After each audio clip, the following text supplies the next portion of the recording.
Okay, I'm just getting extra steps in. We're on our way to Tampa. Yes, we Dale's are. working out on the gangway. Yes. Day 3 Stepping. City Day number 3. 2. Tampa, we're on our way. of our Southeastern Sordid screening tour. Yes. Lexington, you were amazing. And also, there was a delay. We thought we were going to miss this flight. That's right. Ann Walker got involved. She did. She went to the counter and said things. She said, I know things on every Delta person. Here we go. You're just using that camera as a mirror. I am. Uh-huh. You look great. Thank you. You ready? I am. I think. Hold on to your hair. Secure your Tall wings. ass. Oh, thank God. Tall ass. All right, we'll see you there. Dale. Off they go. Down into the VIP dinner at the Iberian Rooster before we do our screening here in Tampa tonight, presented by the Tampa International Gay and Lesbian Film Festival.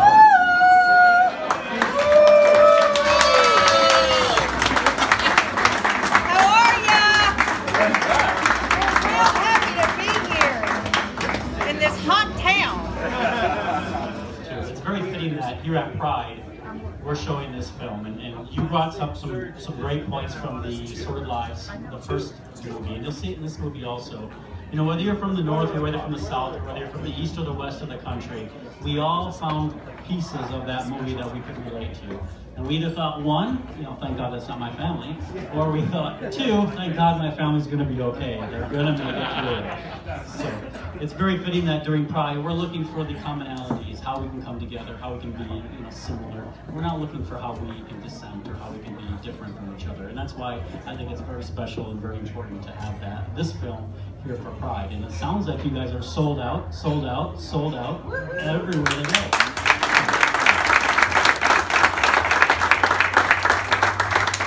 And I thank you all for helping make this sold out. So thank you for attending and this theater. And then I'd like to bring to the stage those who have come all the way from LA, made this thing possible. Del Shores, Del. We've got Ann Walker in the room, Ann. And the talented Emerson Collins. Where is he? Well, thank y'all. I will have no problem keeping this in my mouth. Ann Walker and I were so excited that plastic surgeons were sponsoring this tonight. Because we are ready, y'all. We are ready. He said we could stay at their house for 3 days for recovery. He said that, you know, any of the cast, and I said, well, it'll take 2 weeks for Leslie. I already had my plastic surgery about in 2006. Had the tits done, I had everything pulled and tucked, and I did not have the rejuvenation. Things to look forward to. I recommend it wholeheartedly.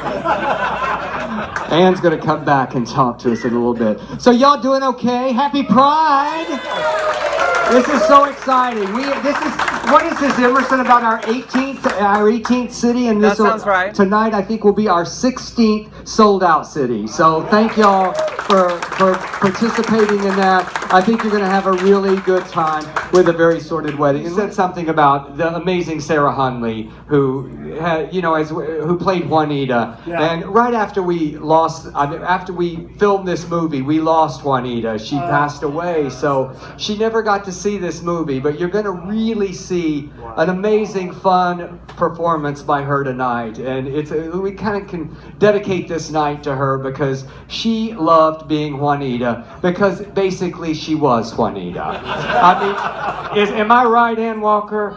She loved her drinking, she loved her cigarettes. Just to describe what her little apartment looked like, on the coffee table, she would sit right in the middle of this couch, and on the coffee table over here was this huge ashtray that you would only have to ash like once a day. And then right by it was a big canister of water, because she was scared to death she was going to start a fire in the place. So she had this whole routine of putting out the cigarette. And then in the middle was a big tumbler, which she said was full of water, but I tested it several times and it was just ice wine. gallows, the screw top. And then over here was an inhaler. So we'd be talking and she'd get to coughing and hacking and she'd go, hold on a second. She would put the cigarette out with the water and then she would take the inhaler and then she would light the same cigarette up again and then take a swig of wine. Now I'd ask her before she passed away, I said, Sarah, I want to tell this story on stage, so I want you to know that she gave me her blessing in telling this story. So I said, okay, Sarah, there's something that we need to discuss. And she said, well, this sounds very serious. And I said, it is very serious. I really want you to do this movie. And I'm very concerned about you because when I was doing that little Florida tour, every single day that I would call you from the road, you seemed to be very intoxicated. And she took a drag and she goes, well, what time were you calling? I go, well, it was usually around 4 or 5 in the afternoon. She took another drag. Well, you're going to have to start calling earlier. So the TSA holds my bag out. It's a little canvas bag, and I have a gel pack inside my little zipper bag. They held it out and they said they'd call me over and they said, whose is this? I said, it's mine. I said, it's medication. I have to keep it refrigerated and I have a little gel pack in there. Well, you would have thought that I had brought some kind of bomb on my person. They said, we're gonna have to pat you down. I said, what? What? And so they said, now just stand with your legs spread out. So I started right here, and then they were pissing me off. They were pissing me off, so I did flash them. She said, please, ma'am, please keep your shirt down. I said, fine. I flashed them twice. Anyway, so they proceeded. And I just kept being nasty, mean, and so I just kept spreading my legs out, and they kept running their hands up into my area.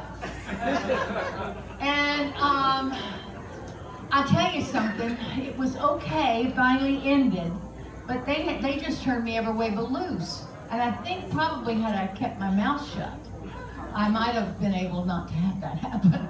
But anyway, I'm a mouse. And so I got to, where'd we go? Lexington. And I was taking a shower the next morning. I found a watch. I actually found a watch. Well, I have the privilege of working every single day with Emerson Collins. I cannot wait for y'all to see him in this movie. He's fantastic, and he's also naked in a scene, so always something to look forward to. Well, whether or not the naked thing is a plus or minus depends on your type, I'm sure. But as the producer, I want to say, since Scott already left, we are extremely fortunate with the Sordid franchise in its 21st year since he first wrote the play in 1996. Wow.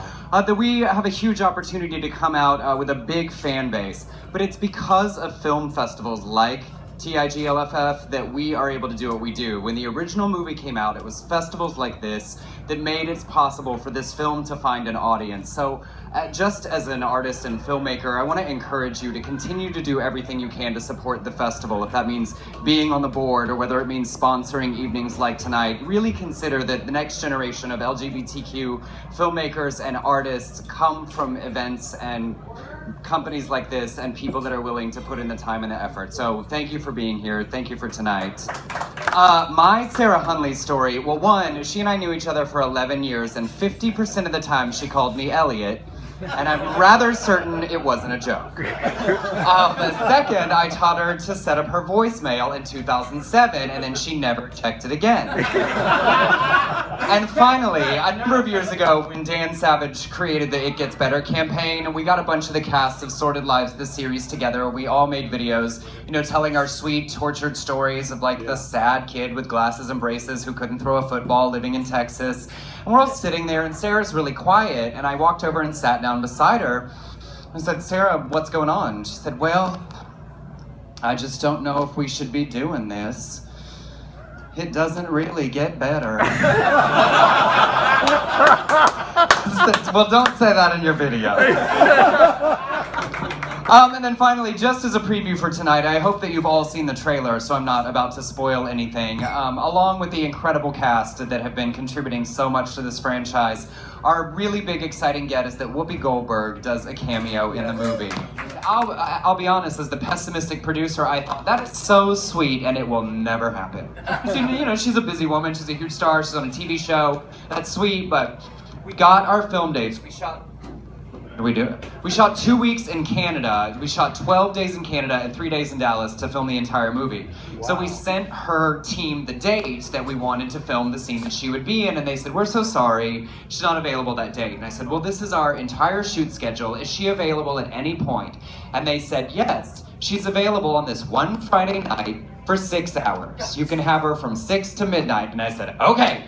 So we wrote it into the schedule, and now Whoopi doesn't fly.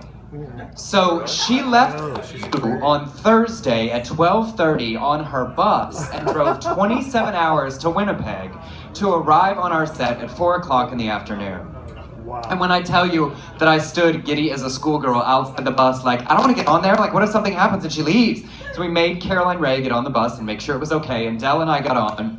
Of course, we were so excited. Del said, "You've read the script, you can make it your own, do what you want with it, use your own words." And she said, and I love telling this because it's a tribute to why so many great actors work with Del, she said, "Well, what you wrote is rather brilliant. How about I just say that?" And so we shot the scene. It was truly wonderful. She was amazing with the actors, generous with the crew, took everybody's photos.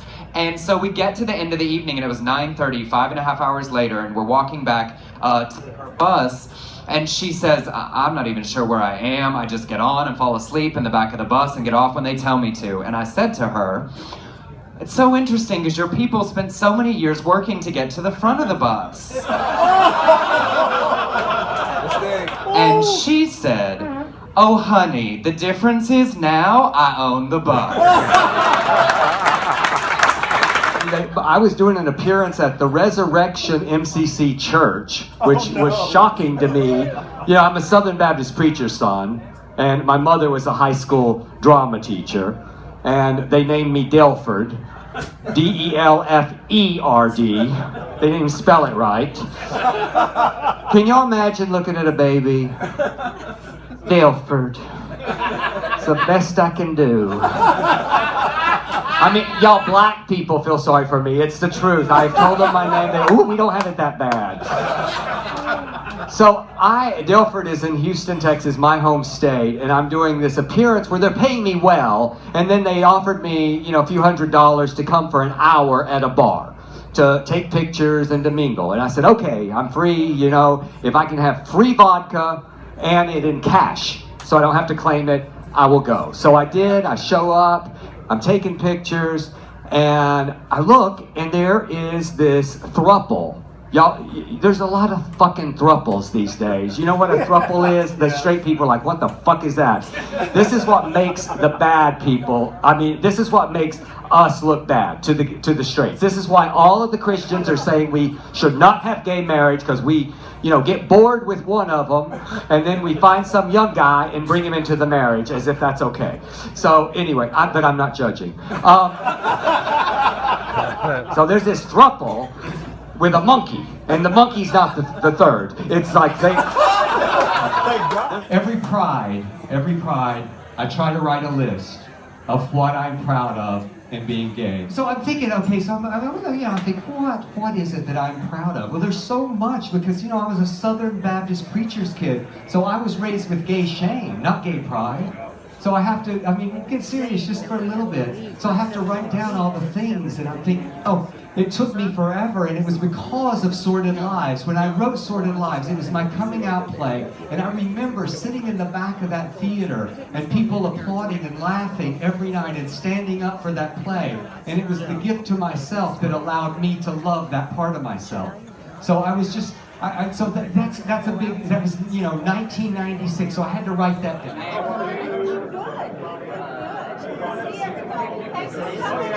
Can we get a picture with you? Sure. Bless you, sir. Oh, hello, darling. Hi, honey. Hi, honey. Hi, baby. Nice that you joined us. Thank you for having us. We just adore this. What a pretty theater. Who are you, the welcome wagon? That is so true.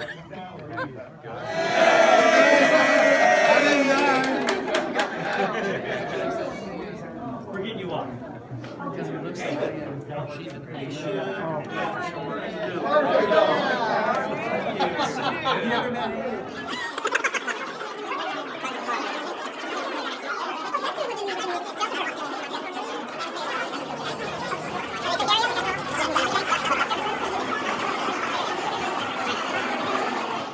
I'd like to welcome you to our 2017 Pride event, A Very Sordid Wedding.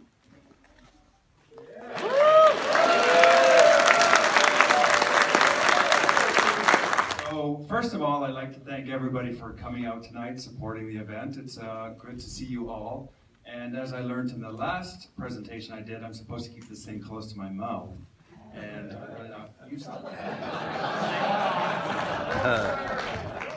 So I was asked to touch on what Pride means to me. First of all, I've been attending Pride events, parades since 1984. Some have been in major centers like New York, Toronto, and some have been in my small rural Canadian town of 5,000 people. I've ridden a horse down the streets of Palm Springs in their parade, carrying the Canadian flag proudly. I'm proud and grateful for those before me, those with me now, and those people to come who came here to celebrate diversity, inclusion, and make the world a safer, fairer, and happier place to be. Tampa, happy Pride, y'all! I should say happy Sordid Pride! How y'all doing? We are so happy to be here. Thank you to the film festival. We are so grateful for you bringing us in, and Ann and I were just thrilled when we found out that plastic surgeons were sponsoring. We have to thank Don Hillman for that, for bringing them on board. So there's so many people to thank, but a lot of people made this happen tonight, and we are so happy to bring you A Very Sordid Wedding. It's been a long time coming, y'all, but I think you're going to like it, and we've been getting such great response, and we love Tampa and St. Pete, and we are so glad to be back here. Y'all are great. Thank y'all. I love Tampa. Thank y'all so much. Thank you. All right. We're going to extend an invitation now and sing Just As I Am if anyone wants to accept Jesus as their person. He's already waiting. I know a lot of people need to rededicate their lives to the Lord, so all the backsliders are going to the bar. They're just running. Yes. Okay, questions. Do y'all have any questions for any of us about anybody?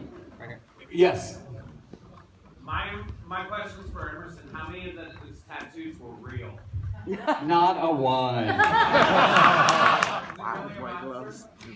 It is not. That is false advertising. I will say we had this discussion. I said, you're just going to lead me to disappoint people. But I will say this. It is perfectly proportional, and I've never had any complaints. Does everybody have that Southern Baptist background, or did you infuse it to everyone? No, well, all the actors came from different, I believe Ann grew up Catholic, right? No. Oh, no, Church of Christ. Church of Christ. You know Church of Christ. They're like Baptists with no piano. It was a sad little existence, and I left it at 18 once I got under my own steam. And I said, I don't believe any of these people are telling me the truth. Even at that young, tender age, I knew they were full of shit. If indeed we're going to hell, don't we want to go with Ann Walker? Okay, yes, sir. Emerson, first of all, I told you before, your performance in this movie is incredible. That scene with Leslie Jordan was just wonderful. But the second part of that is, how hard did you have to concentrate to be so butch? I mean, mask for mask. All that time in the closet was put to good use. You know what? I have to give him props also. And we were in Nashville, and we were at a bar after, which we often go to a bar after the screenings. And there was a prison psychiatrist there, and he was complimenting Emerson on his amazing portrayal of that to give the guy humanity. Any other? Yes, sir. Right there in the middle. At what point did you choose to pay homage to Ruth Van? Well, I mean, it makes me emotional to talk about Rue. That's how I was so close to her. She was easy to get close to. We loved her. We all did so very much.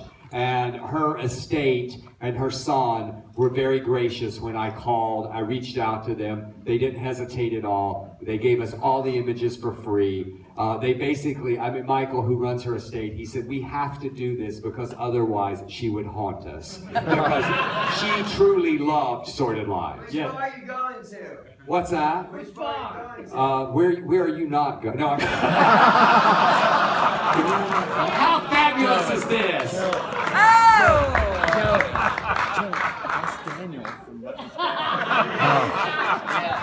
How about that? You're fantastic. I love you. I get this. I do look a little bit silly. Okay, I feel like I need a monkey.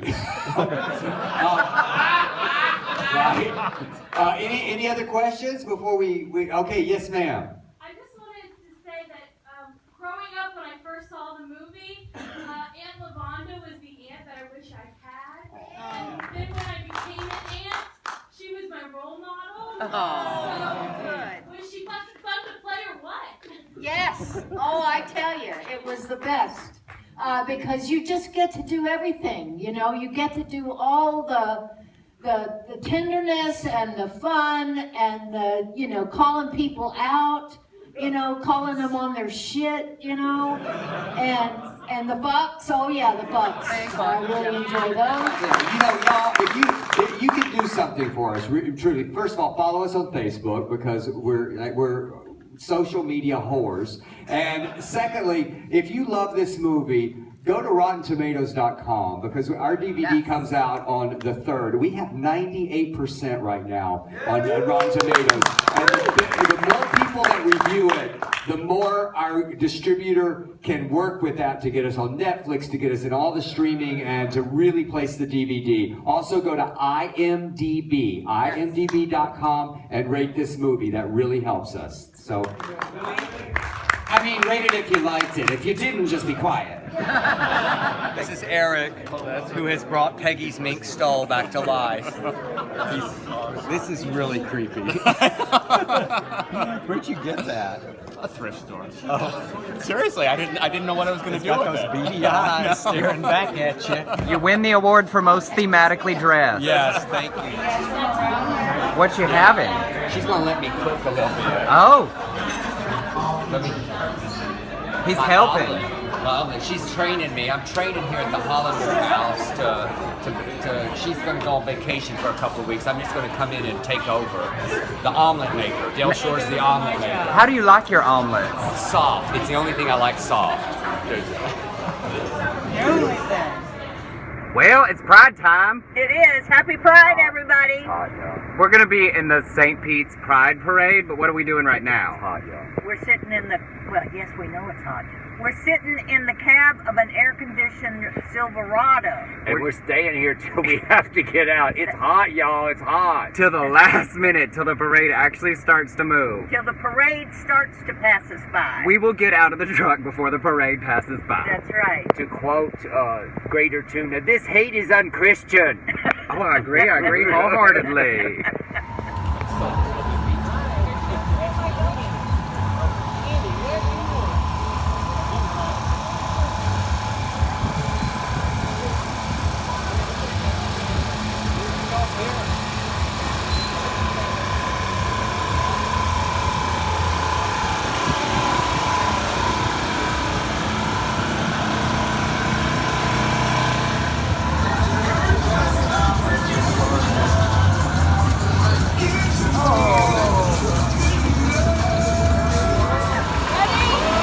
Aim!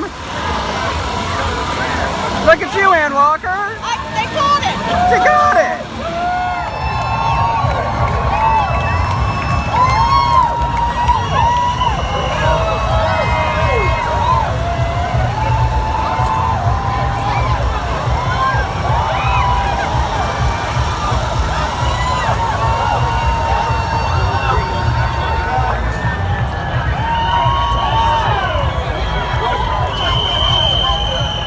Here we are! So many beads. They love beads here. That's the MP Bride! Woo! Joe's getting things stuck in the tree. Ann Walker! Woo! Happy Pride, everybody! And here we are at the main section of the festival.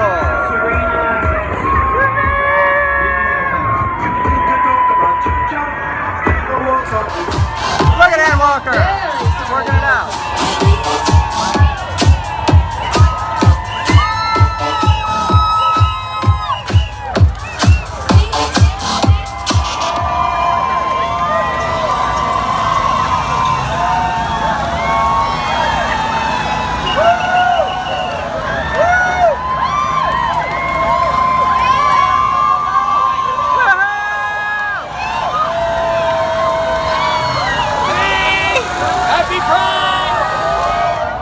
Dale, it's the end of the parade. What are you doing? Oh my God, I'm getting my steps. Look, I got 9.2. I got 800 more to go. I'm doing it. You're like, oh, it's speeding up. Oh my gosh. Thank you, Caroline Shores, for challenging me to 10,000 steps. We gotta go up the hill. Ann Walker, what are you doing? Oh, just riding. Just riding, honey. Just riding. Like a smart woman. Uh-huh. Well, we just finished the St. Pride Parade. Yeah, we Do did. I look trash? I feel trashed. I look a little I've never seen people care about beads so much in my life. It was it's bead heavy. They're It beads. is. They're very into I the must have beads. thrown out 1,000 or more. I don't know, beads. and we had them left over. I couldn't believe we had them left over. I know. I just couldn't throw them fast enough. Well, I don't do sports ball. I didn't know we were going to have to throw. I was doing underhanded, like lesbian softball. Well, then I wised up and I started throwing them 3 at a time. Well, I started Balling up. hitting people and really Well, yes. practicing my skills. Also, if you throw more than one at a time, they get confused and they bonk heads and funny things happen. Well, I did have an unfortunate incident of throwing one and hitting a woman in a wheelchair, and I Oh did not. my Man, God. I had to get down and say I'm so sorry. We're leaving under the cover of darkness. Happy Pride! Oh my Happy God, Pride. she's wheeling to me. She's after me.